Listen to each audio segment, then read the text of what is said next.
This is Steve Downs, the voice of Master Chief, Spartan 117. Welcome to Quality Time, the KO Koala Entertainment Podcast.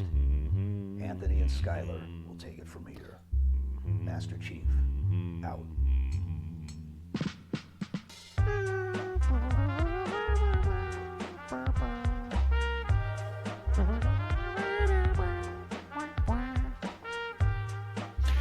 Welcome to Quality Time, the KO Koala Entertainment Podcast. My name is Anthony Nicolosi. And I am Skylar Sokol.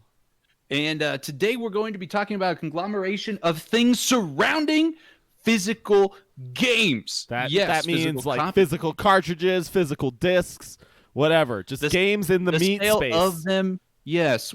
So in previous podcasts, we've talked about topics that touch on this a little bit, including one thing that I really want to talk about, especially with the recent increase to $70 for lots of AAA games, the revenue distribution model that these physical retail and like the difference between that and the digital space. We have talked about this before, so you may know already, but we will. Last time we talked about it, we used numbers from Jesse Schell's Art of Game Design Book of Lenses book at the $50 price point. So today we have updated values for the $70 price point, and we also have a conversation. I also broke down some numbers around comparing that to what the digital distribution is, and why will people continue selling physical games into the future? If they do, what will that look like? But then also a little bit of our experiences. Like, let's start actually there before we get into money stuff. Skylar, what is your best memories surrounding like buying a game at a store? Do you have one?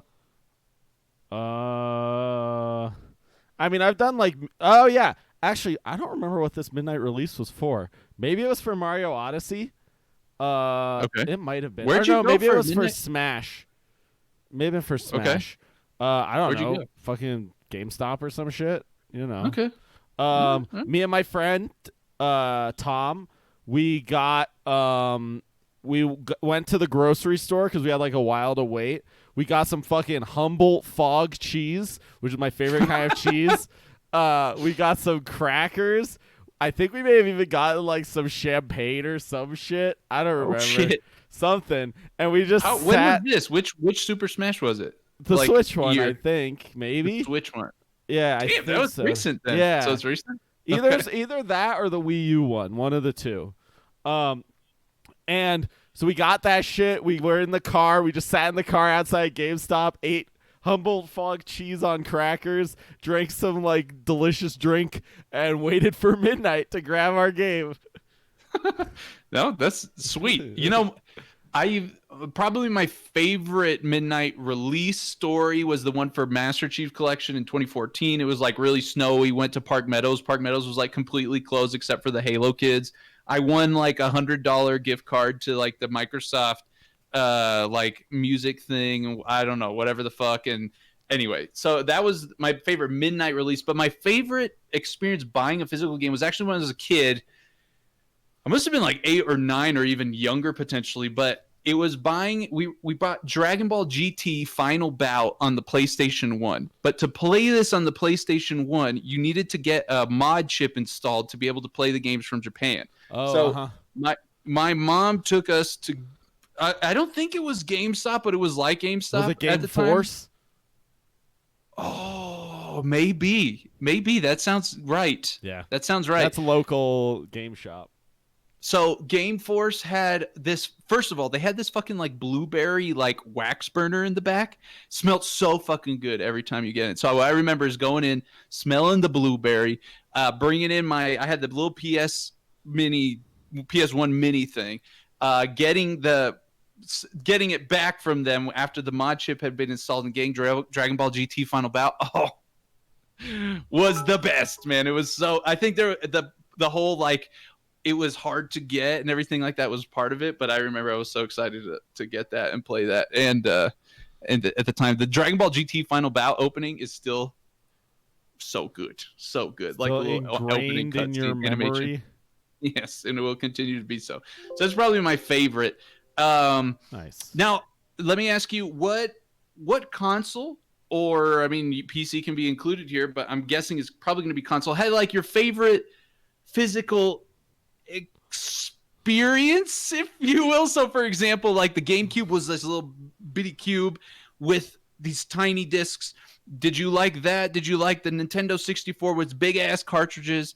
Do you hate all and you're happy digital's here to stay? I mean, I don't really care. I think the biggest problem is just like losing games, like just the chance that you might lose them, especially with like Game Boy cartridges, for example, could be hard to keep track of, especially like Game Boy Advance cartridges. Even like Switch cartridges are the same shit. Like it's so easy to lose them because they're like SD card size. True. Yeah, I don't know. Like I physical games are fine. Like they're hype, right? Like it's fun to have the disc and own it, but I don't know. Since I became like a Steam digital PC gamer, like I really stopped caring about physical copies like at all. Just because like who the fuck cares, right? I just want to play my game. I don't need a physical copy. Granted, I do own one exciting physical copy game, which I will grab right now. Oh, exciting. Exciting. Yeah, here in chat, we have a few people. Sean saying, when I was a kid, I used to skip lunch, save my allowance, and bike to the GameStop close by to get used games for DS/GameCube because my parents always thought me having more games equals me playing more, which, of course, isn't true. Is it just more games that you didn't play, Sean? The Dragon Ball GT, Sato asks. Yes, on the PlayStation 1, Dragon Ball GT Final Bout, I think was the only Dragon Ball GT game available. Link saying PSP oval discs in the case. Yeah, if we're talking about like my favorite cases, ooh, that's an interesting question. We'll have to ask Skylar too when he comes back. It might be the Xbox 360 cases, but not 100% sure. You know what probably my favorite medium was like back in the PlayStation 1 discs where you had like 4 discs for a game, like the Final Fantasy game came across like 4 discs.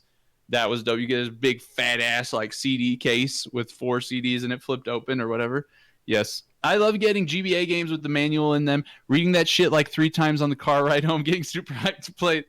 That's what's that. Sean, I don't know about you. Right now, by the way, for those who are listening, I am interacting with people who are live with us on Twitch. The chat is talking to us and giving us all this good stuff. I remember that too, Sean. Yeah, that's what I was going to say. My favorite thing was I think N64 physical copies were great too. Those packaging, yeah. They had really good box art, and then the manuals were my favorite part. Honestly, manuals are my absolute favorite part of physical games by far. Like, there's one thing I miss about physical games is it's that. So I can't find the main thing that I was looking for. I don't know where it is. I can find it another time. But I bought Edmund McMillan released physical editions of all of his games. That's the creator of Super Meat Boy, Binding of Isaac. And this is called the Basement Collection, which is all of his earlier games. Uh-huh. It's signed by him. That's cool. Sick box art. Yeah. So I have one of these for Binding of Isaac and for Super Meat Boy, and they're all physical copies of those games. Sweet. Is that what you were trying to find? Yeah. Gotcha. Yeah, and I don't even know if I've opened this, but in here, there's the disc. I got a disc. It's got cool like black and white art on it. I got a sticker of Gish. Nice. Nice. I don't know Gish. what this is. I just watched a video on that one. I don't know what this is, but it's signed by Edmund McMillan. It's Ed hanging out in his living room, literally. And then also there's this, which has a Steam key. I'm not going to show it. A Steam key to get the Basement Collection, so you don't even need to use the disc if you don't want to. Yeah, that's actually an interesting point of conversation that we should talk about. And then also here's like some of his like original concept. There's that manual. That's cool. That's cool. Yeah, see, so like that shit, like cool collector's items from physical games are like all I really care about nowadays. Yeah, you know, something that went along with, it's not directly correlated and they definitely still exist, but back in the day, I felt like, you know, during the era where physical games were more of a thing, there was less internet being a thing, which subsequently meant guides were more of a thing. Like, I used to buy guides for all of my Prima official strategy guides? Like, I still remember, dude, I wish I still had that Final Fantasy VII guide and, like, the smell, like, you just crack open those guides and smell fucking good. We had a Smash Bros. Tournament at work, and I got second place in it, Smash Ultimate, like the newest one, and I got a Prima official strategy guide as my prize for Smash Ultimate, and it was very sweet, like, nostalgic. Wait, you reply back to Sean. Let me show you my favorite physical thing. Yeah, so another thing, Aside from that's like the coolest collector's edition I've bought for sure, game wise. But I have so many manuals at my house. I guarantee it. Like of so many games. Show us your favorite collector thing, and then I got a question for you. 2 things. So this is the Steel Edition of Halo 2. These signatures are important, and this is the Halo 5 one. These signatures are important. These are like Ogre 2, for example, largely regarded as the best Halo player ever. But Roy these aren't Borg things that came with your copy, right? The game was in here.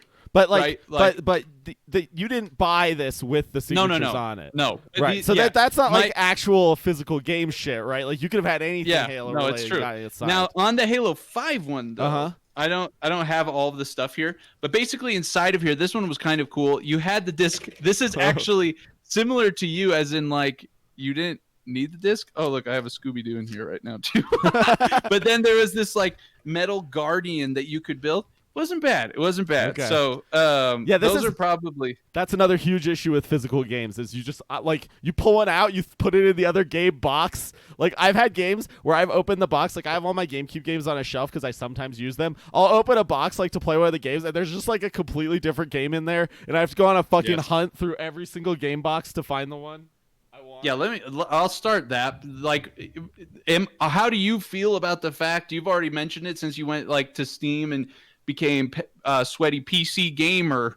You don't really mind it that you're all digital. No, yeah, I do not care at all. Like 0% care. Honestly, I'm gonna agree. The only things that I like want to get physical are the collector's editions, for example, of the Halo games. But outside of that, I don't give two shits. Here's the deal, right? Like, I don't even care if that shit comes with the game, right? Like, I would just rather buy, like, cool extraneous merchandise for the games I love. It doesn't need to have the game. Like, it doesn't have to be themed around having the game in it. I don't care. So, in fact, when Halo 5 shipped that thing I just showed you, it just came with a card initially that was the digital code. Yeah, people freaked the fuck out, and so they started putting CDs in. That's so funny. I agree with you. Like, there is something about it.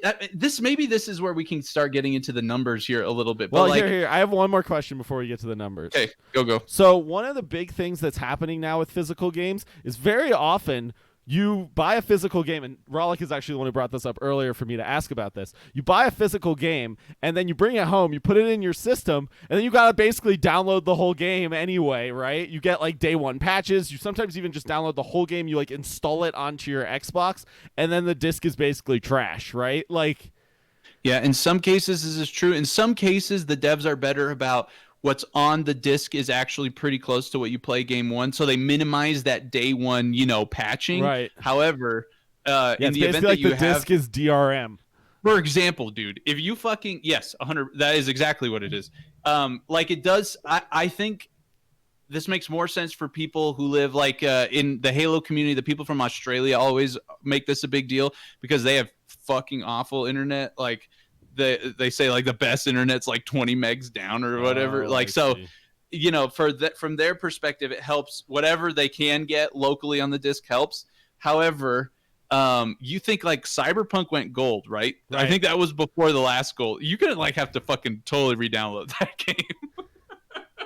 Whatever the fuck's on that CD ain't what you were gonna play that day one. So true. Yeah, 100%. I totally agree. Well, and not only that, but some like Modern Warfare, I don't think that fits on a DVD. I think you have to download something anyway. I'm sure, dude. It doesn't make sense. Like, if you want both Modern Warfare and Warzone, I don't think it fits on that DVD. I'm not sure though. So why do physical games still exist then? Like, yeah, that's an interesting point, and Jesse Shell says in his book, if you follow the money, you usually find answers. So give us the money and give us the answers. So here is, if a game goes into retail for $70, I'm going to bring up chat here to the side so that I can see them and answer any questions as it comes up too. But $70 game, right? That's what we're going to use as the new normal. Surprisingly, I did you expect going into this generation it was going to go up? I don't really think many people did, right? Like, we were pretty comfortable at this. I don't know if I could say I'm surprised. I don't know if I would, I'm not surprised, but I wouldn't have predicted it. Honestly, what I thought is next time prices went up, it was going to be 80. So, interesting. they actually went a little bit under that, which makes sense. Surprised they didn't just go to 65. I'm not sure. Maybe from a psychological perspective, they were probably like 65 and 70 is almost equivalent to people. Let's hear why this happened. Give me the. So the $70 revenue distribution looks like this. On digital, first of all, it's more simplified to give people a starting point. I think that's what a lot of people are more familiar with. You have the platform holder. If you're, for example, if you're on consoles, or if you're on, like if you're putting a game out on Steam, and you're a developer and you're working with a publisher outside of Steam, right? Not Steam. The distribution is the platform holder takes 30%, different in some cases like Epic Store, but 30% we'll use as the example. And then the publisher and developer split the remaining 70%, usually at a 30 to 70 rate. Okay? With the developer getting 70. They get 70% of the 70%. Yeah. Okay. Now in retail, this is much more. So they're getting like 59%. Yeah. So in 49%. in that actual case, if a $70 game, if $30 goes to 30% goes to the platform holder, it's $21. The publisher takes 30% of the remaining 70%. That equates out to $14.70. And the dev with the 70% of 70% is left at $34.30. Okay. Right. So that's in that digital distribution model. Things are also different if you're working, if it's first party, blah, blah, blah. Right. But that's that. Now in retail, there are more people getting money. Okay. The money is getting divided amongst more people. Specifically, there's the retailer is going to get a chunk. The publisher still gets their chunk. The devs still get their chunk. Platform holders actually still get a chunk here. Like the PlayStation and Xbox guys get a chunk. The media manufacturer themselves also get a chunk. Sure. And the ad agencies and media that are involved, not just for the game, but also for the retail environment and stuff, get a chunk. So this is how it shakes out numbers wise, right? The retailer actually is going to end up with about 32% of the $70. Okay. Publisher is going to walk away with 20%. Platform holder, so in this case, Microsoft, Sony, going to get 14%. And media manufacturers are going to get 6%. So let's actually use how much dollars does the dev get? up to here. Dev is going to end up at 16%, and ad agencies are going to get 12%. Oh my god! Retailers are going to walk away. Why are there no ad agencies in the digital calculation? Shouldn't the ads still apply? Ad agencies and media get moved into like the responsibilities of the publisher and the 30%. Ad agencies in this case don't just mean the publisher's part of ad agencies, also like the retailer's chunk of spending money to advertise the game being there and shit. So yes, and again, this is a generalized, right? Maybe higher level breakdown that Jesse uses. There's always nuances in particular deals. Well, this is also his breakdown from what year? 2018. Okay, so pretty recently still. Was the last time it was updated. So retailers get, of the $70, a retailer gets $22.40. Okay. A developer in the retail environment gets $11.20. Right. Okay. So half of basically what the retailer gets. This is for a $70 game. This is for a $70 game. $11. Now, if you look at the difference between $60 and $70 as a way of justifying the increase, right?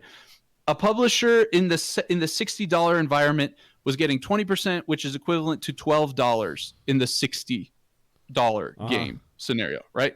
The developer was getting $9.60, again with that 16% shakeout.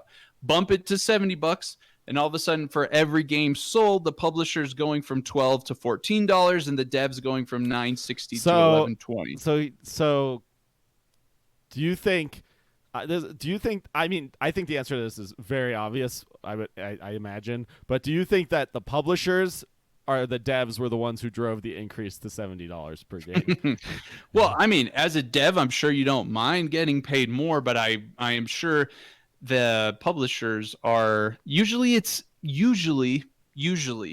from what I have understood in these agreements, the publishers are more the ones that are dictating where things are going to land on and how they're going to go about getting getting them on those platforms and Right. advertising them on those platforms. The devs just like literally just making the game. Yeah. Right. So, I don't know. I think both sides are probably happy.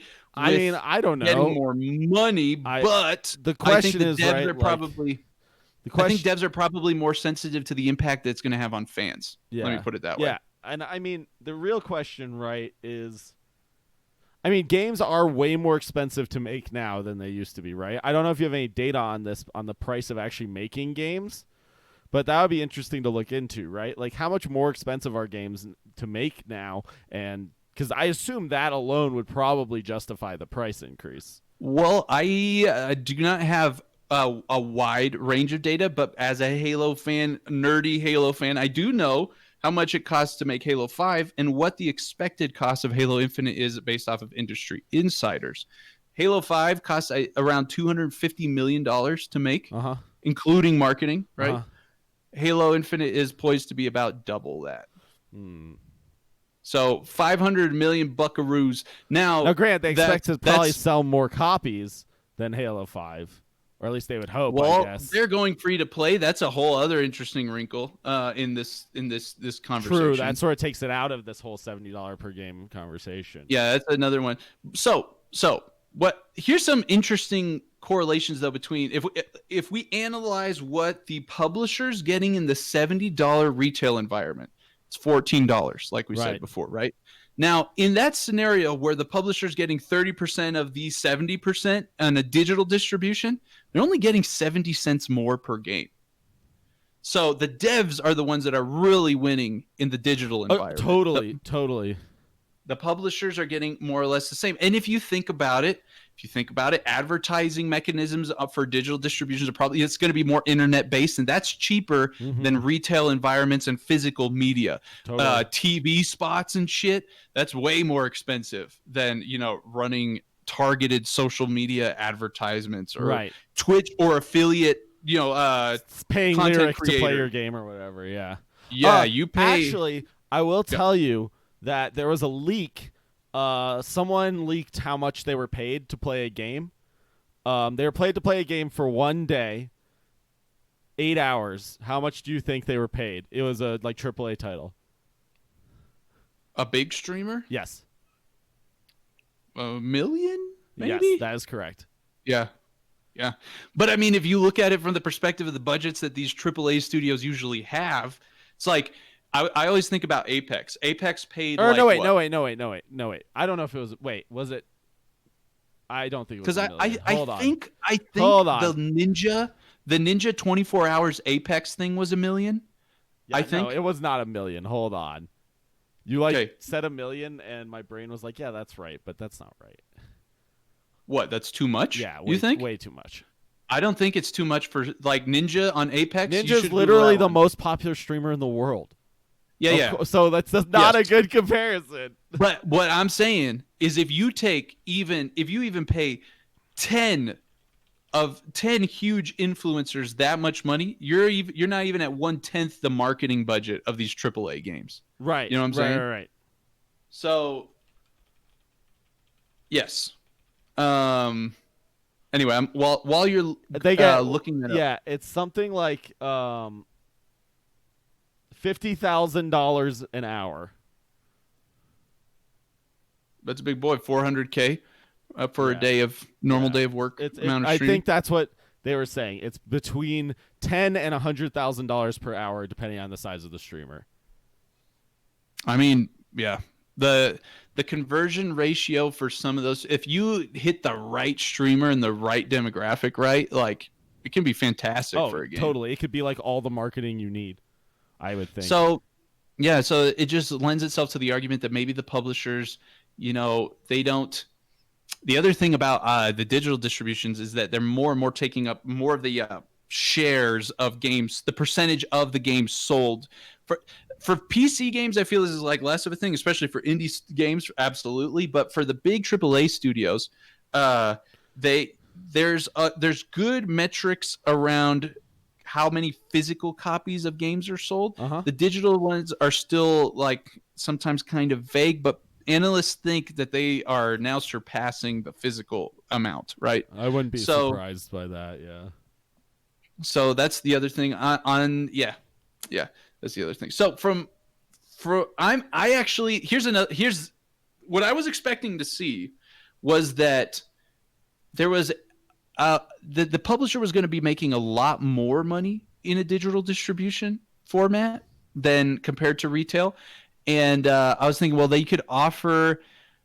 Imagine the scenario in which games at retail were more expensive than the equivalent game on digital. Yeah, so I was just thinking about that during this conversation. Like, I'm surprised that they didn't just raise physical copy prices and leave, or like go to 65 for digital and 70 for physical or something like that. But that didn't really happen. But now think about, like, if you at all know that that's a thing, that Right. physical copies are, why would you ever buy it? Right? Well, then they just make like very small stock of physical copies and. Well, or I thought maybe where you're going to go with that is, like, you need to add something to the physical offering, right? Like, make it more along the lines of a collector's edition, but not for so much of the price of one, kind of a thing. Yeah. I'm not sure. There's the. Sorry, guys, one sec. My Discord exploded. I don't know why it's been doing this lately. I should probably try reinstalling it.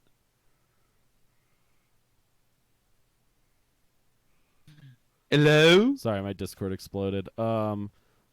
Just start at you were talking about. It's funny. It was around You were talking about how physical. How you could physical make would need extra stuff. compelling. Yeah, start there. Yeah, so right now, if I'm buying a $60 game, I usually can think the collector's edition of a game is going to be around 80 min to like 100 max, somewhere in there. Yeah, if the standard physical offering was something more akin to a collector's edition, but was maybe like, if games are now $70, they're like maybe more like $85, but they had some really cool shit, that's maybe a thing. Obviously, Right. your media, the physical media chunk percentage of stuff is probably going to get more expensive, and that whole retail distribution, that 6%, that media manufacturing guy is probably going to go up. But let's be honest, like the developers and the publishers are making more money from digital copies, so they're not really motivated to try and enhance the allure of the physical copies, really. They're more motivated to make the digital copies more appealing and slowly let the physical copies die. Just support it as much as they need to not lose out on sales. But really, I think they don't care about it dying. Yeah, I think it's just another thing of so why do you think they continue having retail offerings? I just think there's still a lot of people who don't really understand the digital marketplace. Yeah, there's definitely still an amount. I think for 100% that, obviously, like, there's still a huge segment of the market, especially the not tech savvy parents. Right, yeah. In if you're like, hey, mom, space, can you buy me the $60 game? Just enter your credit card into my Xbox. Your mom's probably going to be like, fuck no, I'm not doing that. I mean, we shit. hear it from people in the Discord, right? That there's parents who are really hesitant around very not dangerous online things, right? It's just because it's an unknown and whatever. It's a lot more different for them to just go. They're at the store. I think they're at the store. There's the copy of the game. They buy it. Like, they get that, right? Yeah. I also think, though, one reason why I feel like they won't ever go away completely, like maybe the medium will, like, that you won't get boxes anymore. It'll just be a gift card or something. But the reason why I don't think they'll ever go away completely from the retail environment is because you still want to be, when the consumer hits that mindset of like, I want this thing, right? Which could be influenced by the experience they're already having in the store, right? Like, they have the cool setups, Best Buy, Target. They're trying to already psychologically convince you into, like, you shouldn't spend money on entertainment stuff right now. And if you get into that mode where, like, yeah, and I wish I had something new to play, you want to be there, like, as a business, like, you want your offering to be there, so you want a gift card of your game or some shit like there, right? Even if it's very minimal, even if it is functionally, like, literally just a gift card. But imagine how those pricing charts would change if all a company had to do was put a little fucking card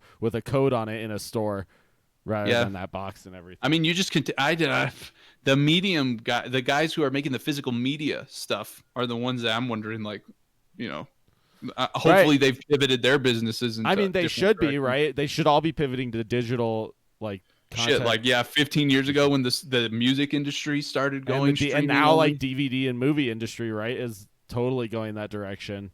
Yeah, and video games are following for sure. I think that especially in a world of data caps, that whole, like, if a game actually had the game on it, if the disc actually had the game that I need to have downloaded on it, and I plug it in, that would maybe be a compelling reason. Maybe. I think data caps are going away soon, though, probably, or at least changing. I can't. So. It's not really sustainable considering, like, the speeds of internet are getting to, right? All right. Anyway, where can people find us? Actually, real quick, before we finish, we have to get to our patron. Oh, yes. Quality time question of the week. Yes, special patron quality time question of the week. Those who don't know, the patron theme song now.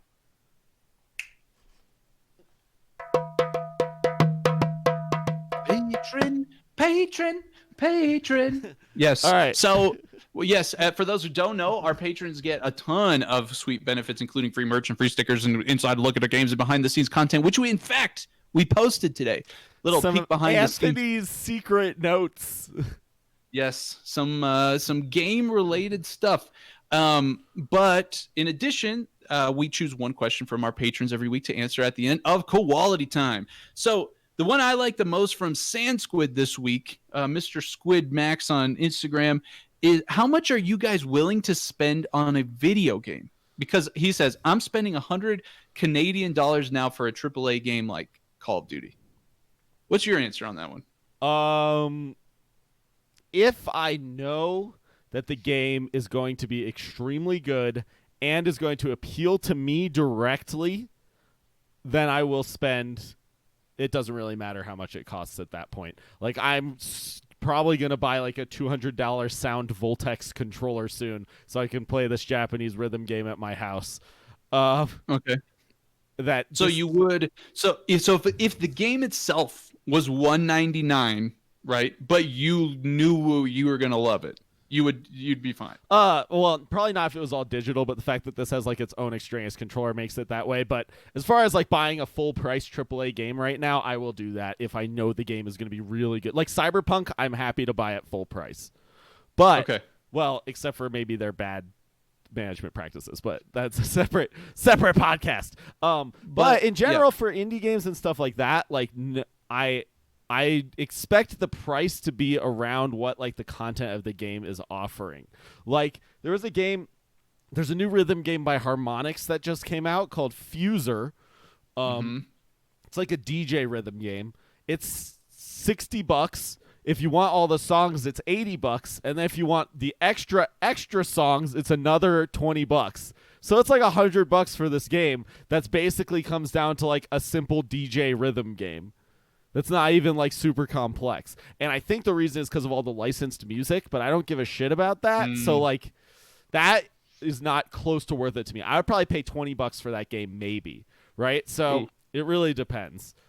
Now you just talked about Cyberpunk as in full price being like, pretty high price. So let's say that's a $70 game. Right. Would you if you really like Cyberpunk, would you pay more than 70?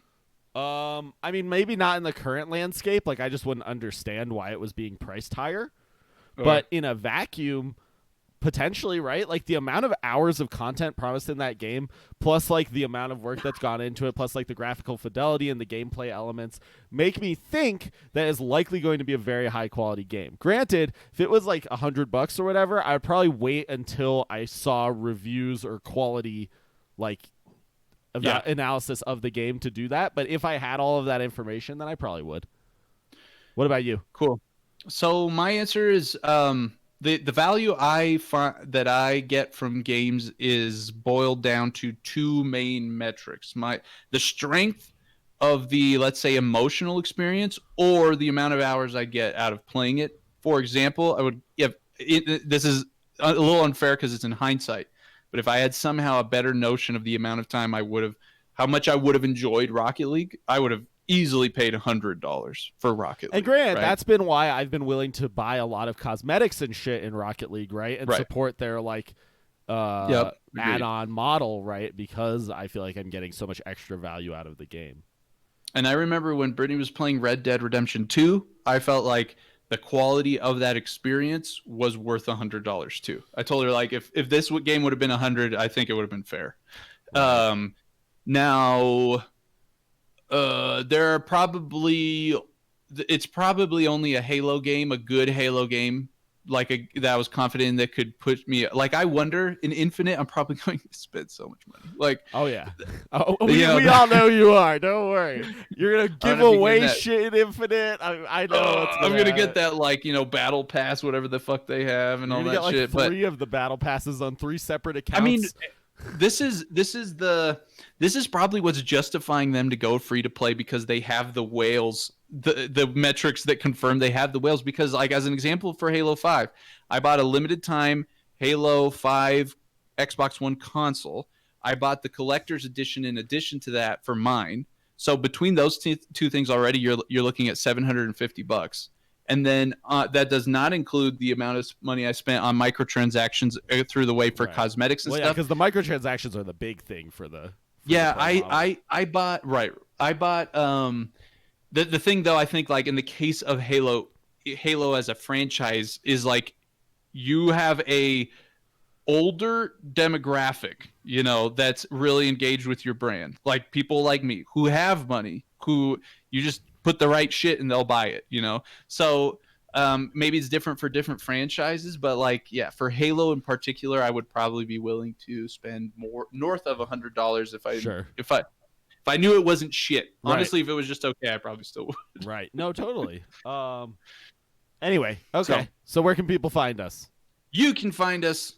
Although, I was going to say koalaentertainment.com, but the reality is the kids these days, websites are for boomers. Nobody uses websites. But you can go to koalaentertainment.com. It's convenient because there you have links to all our social media, whatever you like. Twitter, Instagram, which, by the way, right now we are giving away an Xbox Series S over on Instagram. It's going to go out through this coming Sunday. Or, yeah, we either choose the winner on Sunday or on Monday. I can't remember the date. But we are going to try and ship it out overnight to, especially if you're in the United States, we'd love to get it to you before Thanksgiving. So get in there, win it up. Is this the last console we are going to give away? Oh, I'm not going to confirm or deny it. My wallet hopes so. It's okay. Well, I don't know. Well, I'll get some, like, mortgage payment back, and that's how we'll find it. Great. Yeah. Anyway, no, we are giving that away right now on Instagram. We do giveaways every 3 weeks on our Discord, where you should join us, because that's also where our the first hints of our upcoming game come out. Yeah, especially Discord's on the the lore. place to be. Discord is the place to be. So yes. If you are listening to this right now on audio, know that we go live every Monday at 8:30 p.m. Eastern with a new episode of Koalatea Time podcast. And it's always a good time. You could be cool like the people who we've been shouting out in chat, and you could get shouted out live and become internet famous. As we mentioned, Patreon is new. Yes, if you enjoy our content or if in any kind of a way we've ever brought any value to you, and you would be so generous as to be able to support us on Patreon, we'd appreciate it thoroughly. You get all kinds of cool benefits. We have a link on our website. We also have a link in our link tree on all our social medias that you can find there too. You can also just search for KO Koala Entertainment Patreon. Yep, we're there. Benefits include free merch, free stickers, behind the scenes access as we get closer to the game, all kinds of good shit. If you back at the $10 tier, it basically pays for itself. You're basically just on a payment plan for our cool ass merchandise. This hoodie that I'm wearing right now, if you were to get this hoodie through the store and get the 2 stickers that you would get over the 6-month time frame in a Patreon, if you're a United States fan, you are literally only going to be paying $5 more than what those things would cost you through the merch store. So yeah, you're making almost all your money back. Months. Yes, over 6 months. And if you're Canadian or if you're an international fan, you technically actually make money and value off of it because we save money on the shipping. So it's fantastic value. If you're at all interested in the merch, that is definitely the way to get it. So, yep, Cool. 100%. Thank you guys so much. Thanks for listening. See you next week. Until next time. Bye-bye.